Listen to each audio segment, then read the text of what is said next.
The wind howled like a ghost across the dry plains, dragging the scent of blood with it. Jack, Dusty McCade, leaned against his porch post, rifle loose in his hand, staring at the crimson smears streaked across his weathered fence. For 12 long years, nothing had touched his land except wind and cattle. But today was different. She was there, slumped against the post like a dropped rag doll, her dress torn, her breathing shallow, a stranger, a woman, barely conscious. A wound darkened the fabric at her side, and her skin, what little he could see under the grime and blood, was pale as winter ash. Dusty didn't move, not right away. 30 feet separated him from her, 30 feet and a decade of silence. The land hadn't heard another voice in 12 years, and now this. His boots were rooted in place, the rifle resting but ready. The impulse was stronger than it had been in years to turn back inside. Close the door and forget he ever saw her. Out here, helping strangers wasn't kindness, it was suicide. But she shifted, just slightly. A muffled gasp escaped her lips, a mix of pain and desperation. It wasn't loud, but it was enough to crack something in him. Damn it all, he muttered under his breath. He stepped forward, cautiously, not out of fear of her, but of what she brought. No one showed up in the middle of nowhere by accident. She was trouble, wrapped in bleeding skin and mystery. And Jack McCade hated trouble. He'd carved this quiet out of grief and gunpowder. No neighbors, no visitors, no memories, just cattle and silence. She opened her eyes when his shadow fell across her, green, sharp, defiant even through the pain. They locked eyes for a second that stretched into eternity. Her lips moved. "Please," she whispered. "They're coming." Dusty froze. Those words carried weight, not just fear but pursuit. He crouched slowly, rifle across his knees, eyes scanning the open horizon behind her. "Who's coming?" he asked. His voice was low, steady, honed from years of not needing it. She tried to sit up but winced hard. "Men, from Dead Rock Canyon. 3, maybe 4. Been chasing me since yesterday. Dead Rock Canyon." That name made his blood chill.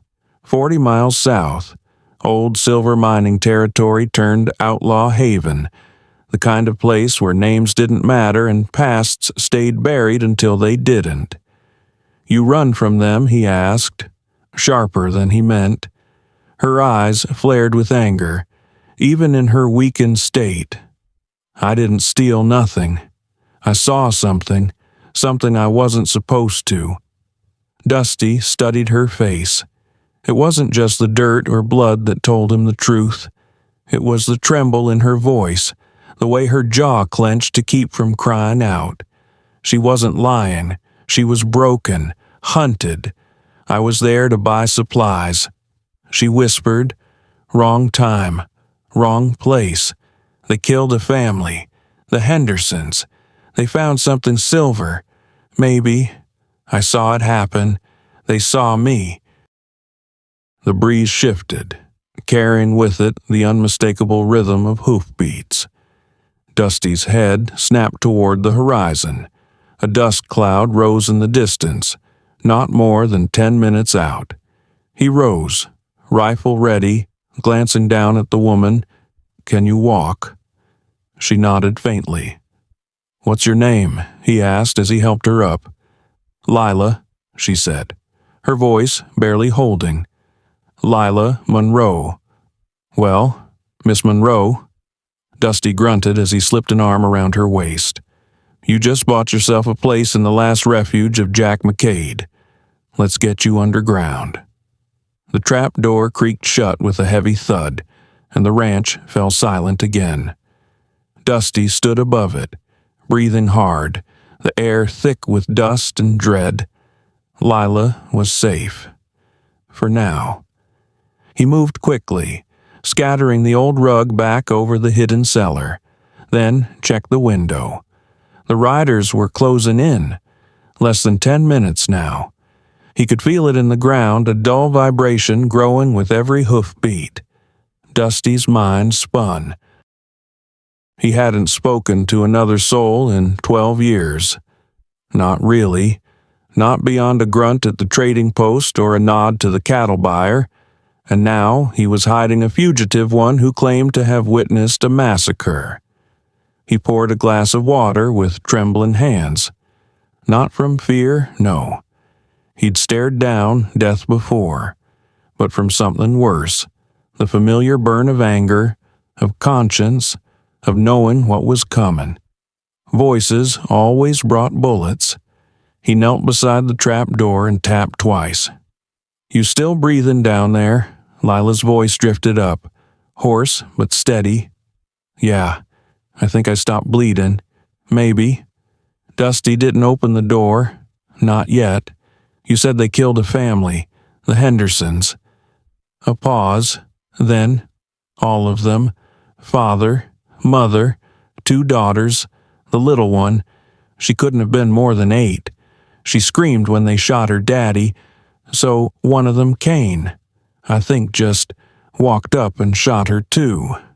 Dusty clenched his jaw. His fingers tightened around the edge of the trap door until the old wood creaked. He'd seen death, plenty of it, but this was something else. "What were you doing there just passing through?" Lila said, "Buying beans and flour at the outpost near their claim. I heard the shots, hid behind some crates. They never saw me until I tried to run." A moment of silence passed. "I didn't mean to bring this to you," she said quietly. "You could have just let me die on that fence." Dusty didn't respond. He just stared out the window, watching the dust cloud grow thicker. "They'll kill you too. You know," Lila added, "they can't afford witnesses." He sighed. "Yeah, I figured that much."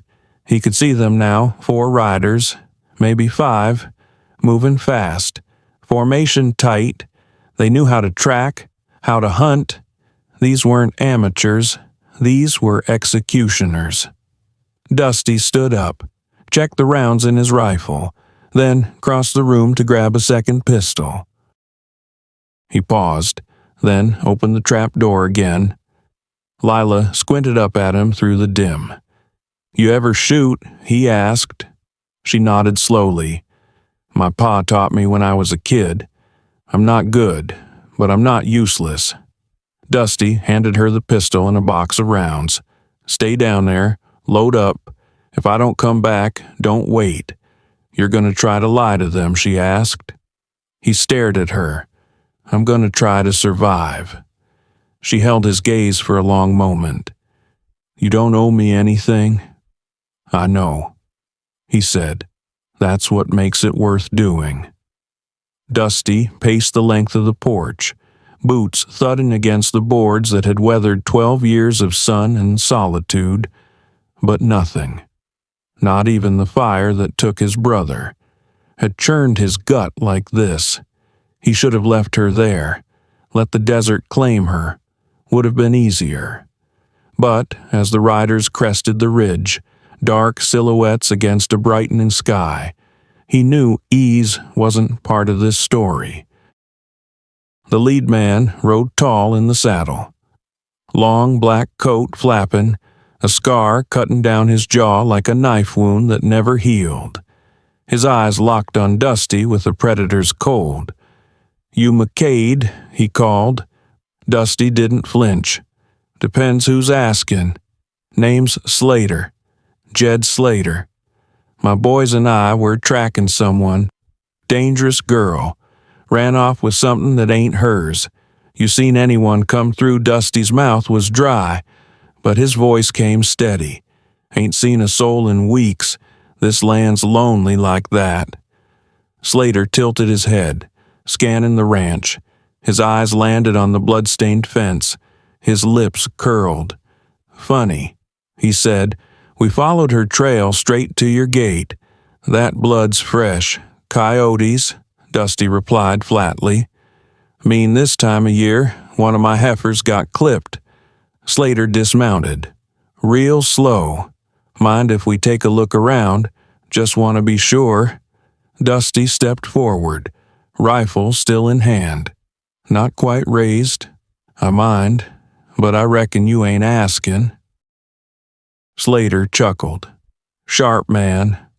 The others dismounted, spreading out, not overtly hostile but practiced, calculated.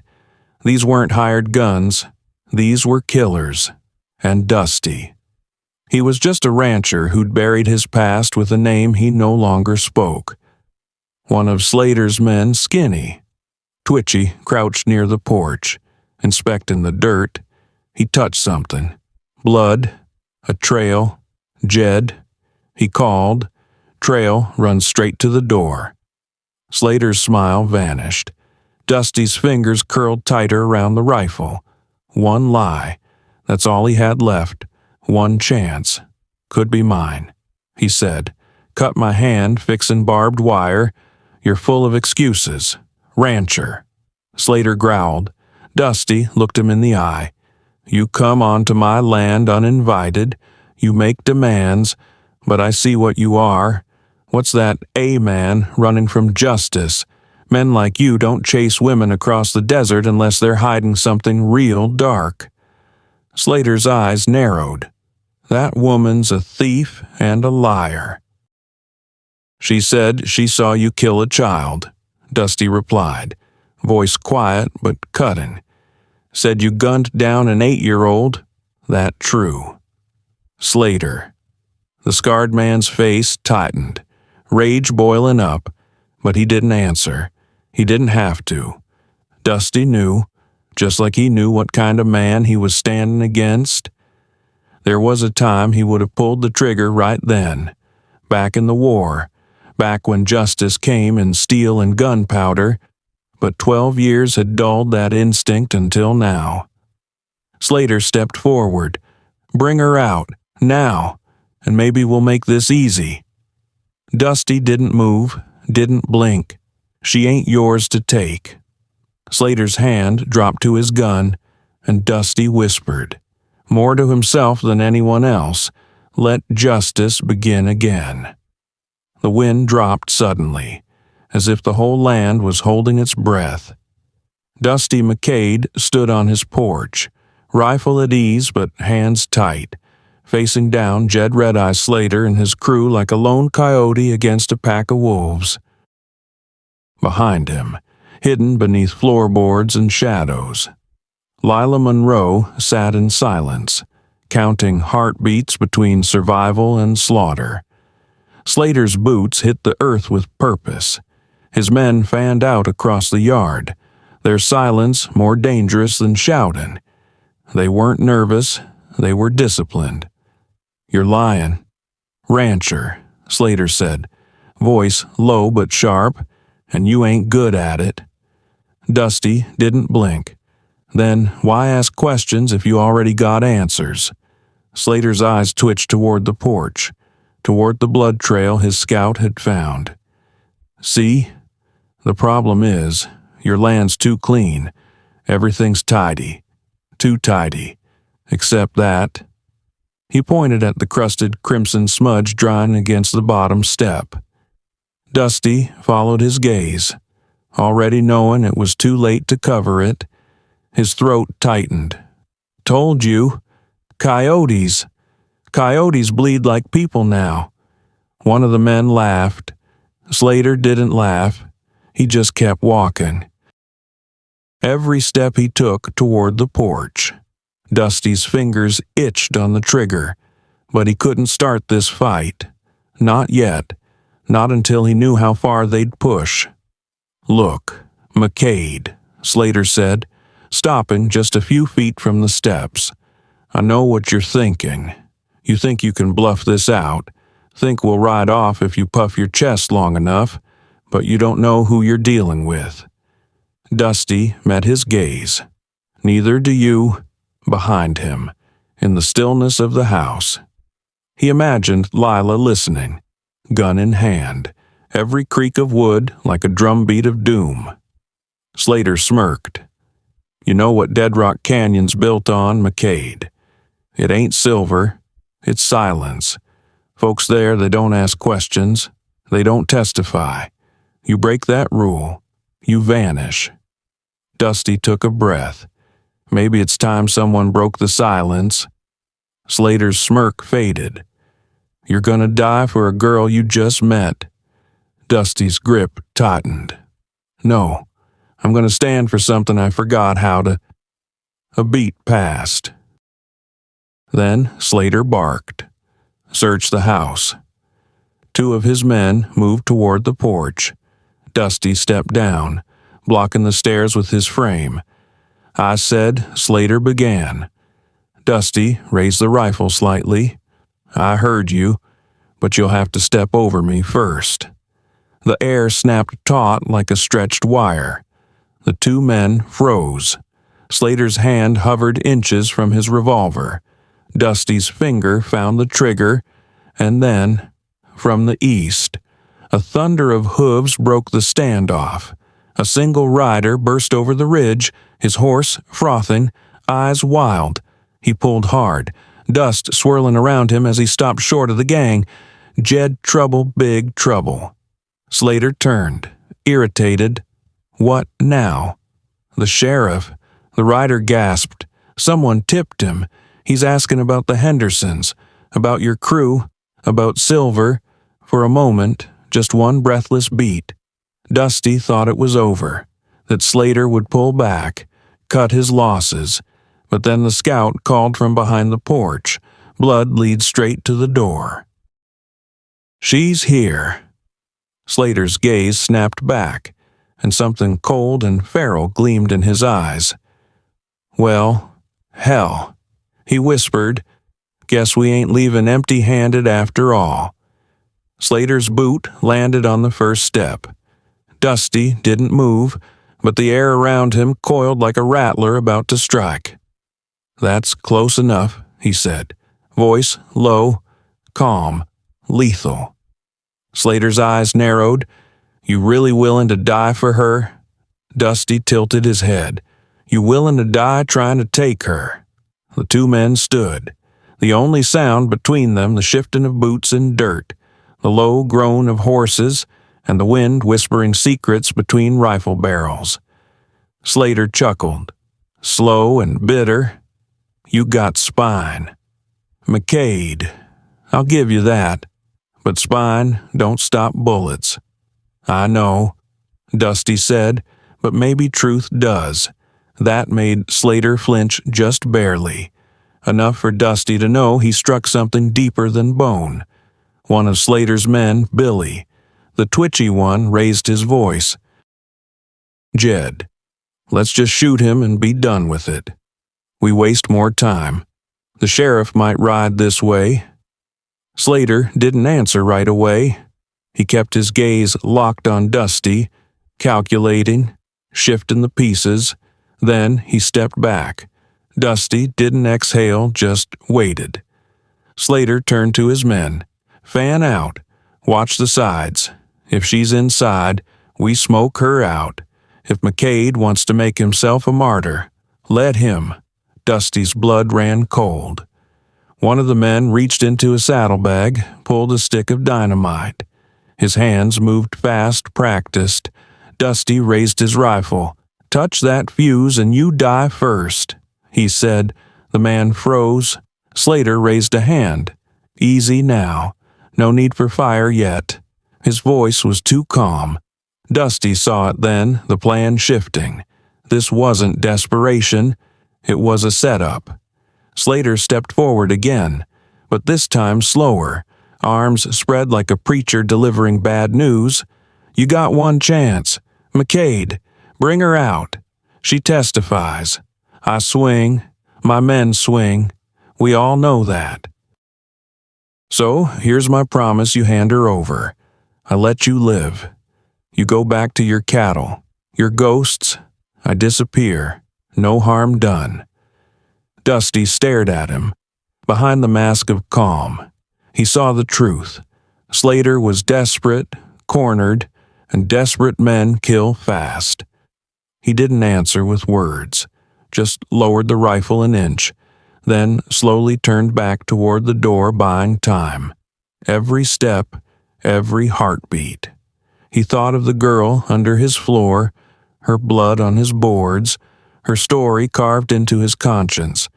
He reached the door, placed a hand on it, then, without turning, he said, "You want her? Slater, come and get her." He yanked the door wide and vanished inside. Slater roared, "Take him!" Chaos erupted. Boots thundered, guns came up. Dusty rolled behind the sofa, rifle ready. Shots cracked, splinters flew. The house trembled under the violence. But Dusty wasn't aiming to kill, not yet. He was aiming to delay. The first bullet shattered the window above Lila's head. She ducked instinctively, her shoulder screaming in pain as she pressed her back to the wall. Dust and glass fell like glitter in the dim light of the cabin. She could hear the whine of boots against dirt outside, the barked orders of men closing in. From across the room, Dusty shouted, "Stay low, they're trying to draw us out." Another shot ripped through the front door, lodging into the wooden beam inches above his head. "Hell with drawing us out," he muttered, checking his rifle. "They're coming in guns blazing." Lila pressed her bleeding arm tighter, trying to slow the red soak spreading across her sleeve. She was pale but focused, adrenaline holding her upright. The pain was there, sharp and constant, but it hadn't swallowed her yet.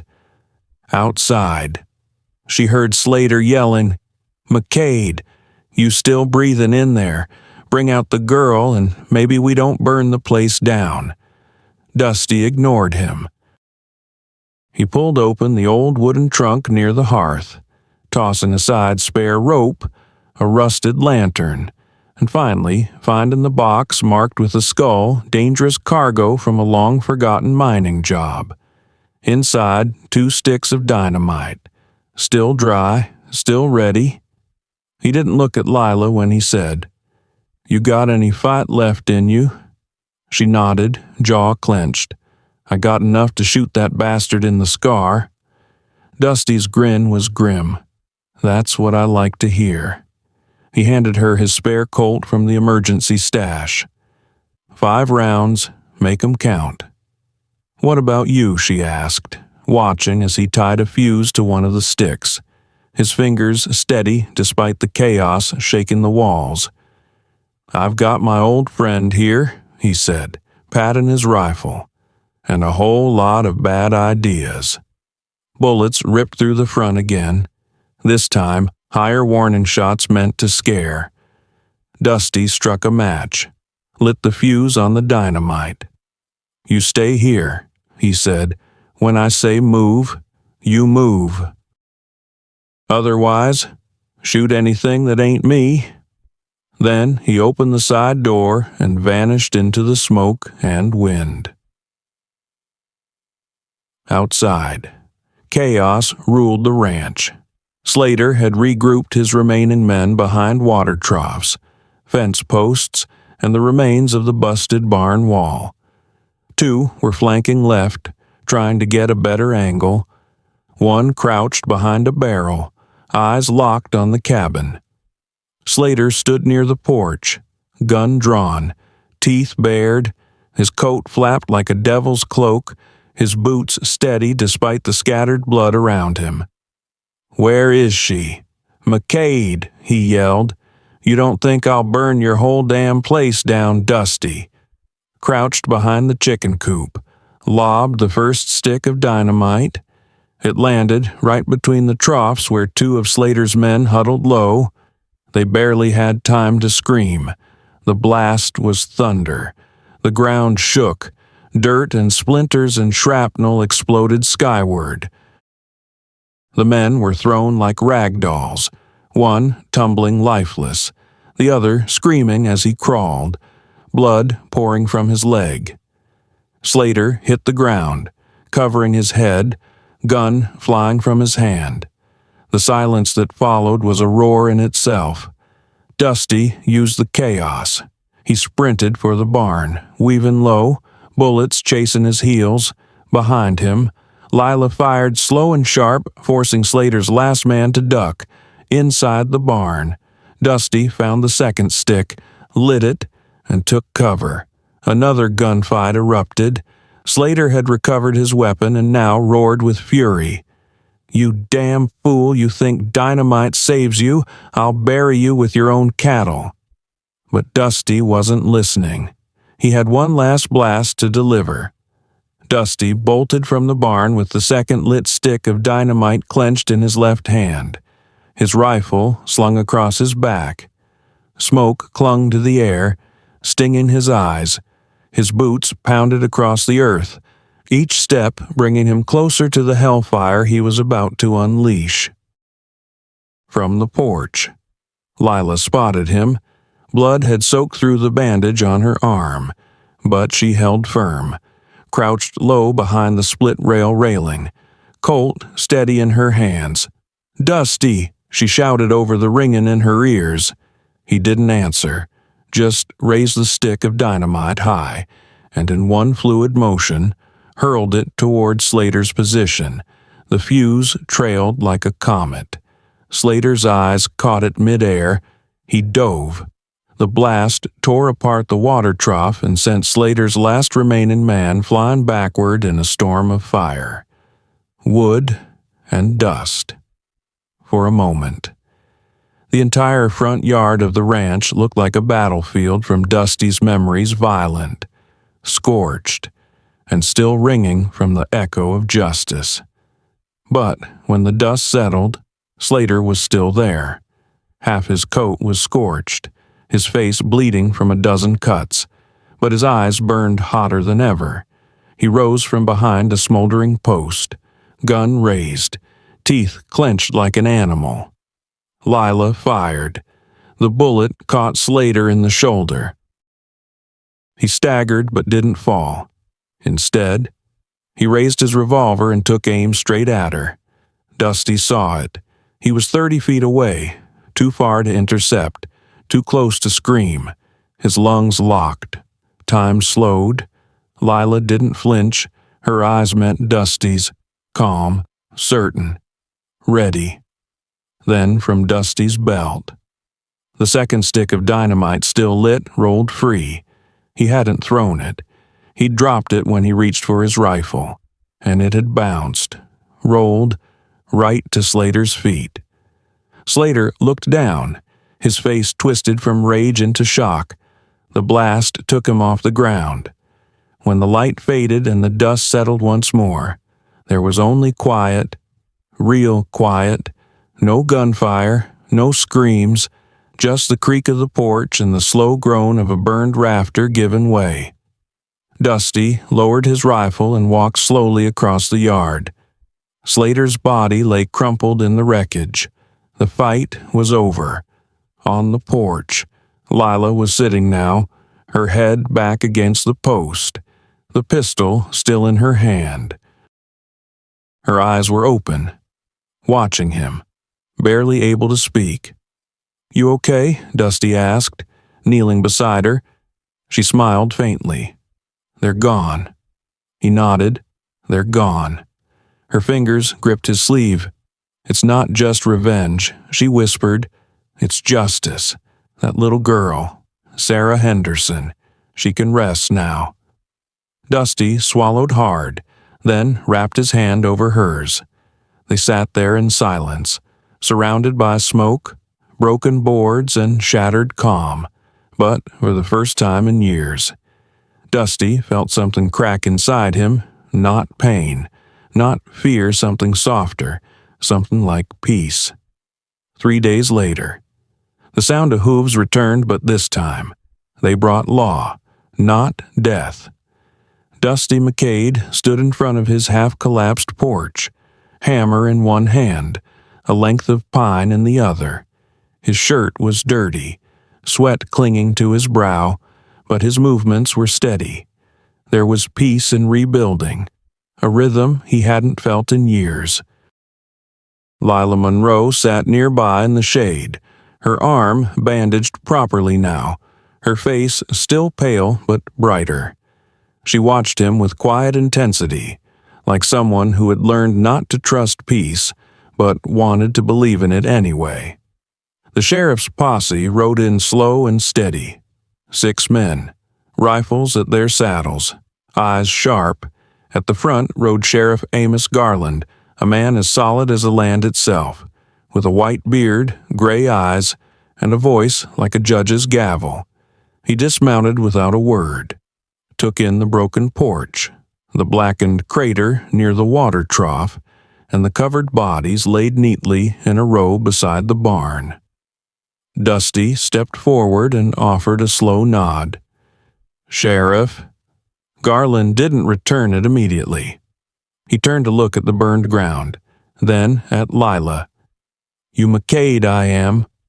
This her Dusty looked back at Lila, who stood slowly and walked to join him, her chin high despite the pain. "My name's Lila Monroe," she said, "and I saw what they did in Dead Rock. I saw them kill the Henderson family. I can testify to every bit of it." Garland studied her. Then he nodded once. "Firm, I believe you." He said, "We've had whispers about Slater and his gang for years, but nothing solid, no one willing to stand up. Till now." He turned to Dusty. "You harbor a fugitive, McCade." "No, sir," Dusty said. "I protected a witness." Garland looked over the carnage again, then back at Dusty. "You used dynamite twice, creative, effective." Garland's lips twitched, the faintest smile, words already spreading. "What you did here, folks are calling it justice, the kind that's been missing from these parts a long time." Dusty didn't answer, just watched the man take in the aftermath, the blood-streaked boards, the empty bullet casings. Garland sighed.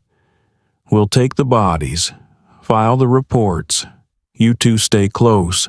There'll be a trial, a public one, and you'll both be needed." "We're not going anywhere," Lila said quietly. Garland nodded. "Good." "And McCade. Yeah. You've been off the map for years. Some folks thought you were dead, others thought you were a ghost.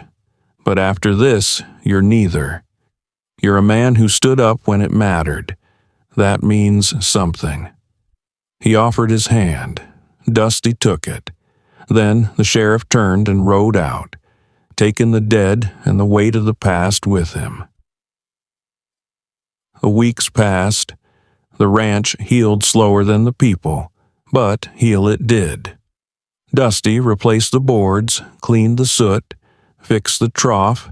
The barn still bore scars, and the front steps creaked more than they used to, but the land was no longer silent. The wind still whispered, but now it carried laughter, conversation, the lowing of cattle, and the hammer of new beginnings. Lila stayed. She never said it out loud, never asked for permission. She simply unpacked the small bag she had and started helping, feeding the chickens, brushing down the horses, reading aloud when Dusty worked late into the night. And Dusty. He didn't question it either. He just set 2 plates at dinner instead of 1. One morning, as the sun rose over the hills and cast long gold shadows across the pasture, Lila stood beside him at the fence line. "You could have left me there," she said softly. "No one would have blamed you." He looked out at the cattle. "I know. Why didn't you?" He turned to her, "Because once, a long time ago, someone helped me, and I never got to repay that debt, until now." She didn't answer, just leaned her head gently against his shoulder. The months later, Travelers passing through the territory would hear stories of a quiet ranch where a scarred man and a green-eyed woman lived in peace, of how the man once fought off a gang with a rifle and dynamite to protect someone he barely knew, of how justice came not from a badge, but from a man choosing to do what was right. And if they stayed long enough, those travelers might see that woman smiling in the doorway, and the man beside her older, rough around the edges, but calm now, solid, and in the distance, 2 children would be running across the field, chasing chickens and laughing like the wind had never known sorrow. Dusty McCade never put his rifle away, not completely.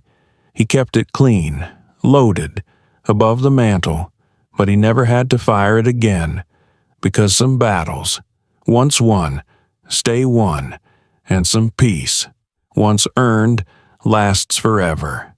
If this story stirred something in you, if it made you believe that, even out here, in the dust and silence, justice can still speak louder than a gun, then don't ride off just yet. Like the video, share the story, and hit that subscribe button. And if you're brave enough for another tale, one with sharper twists, darker turns, and a showdown that'll rattle your bones, click on the next video. The West ain't done whispering secrets yet, and neither are we.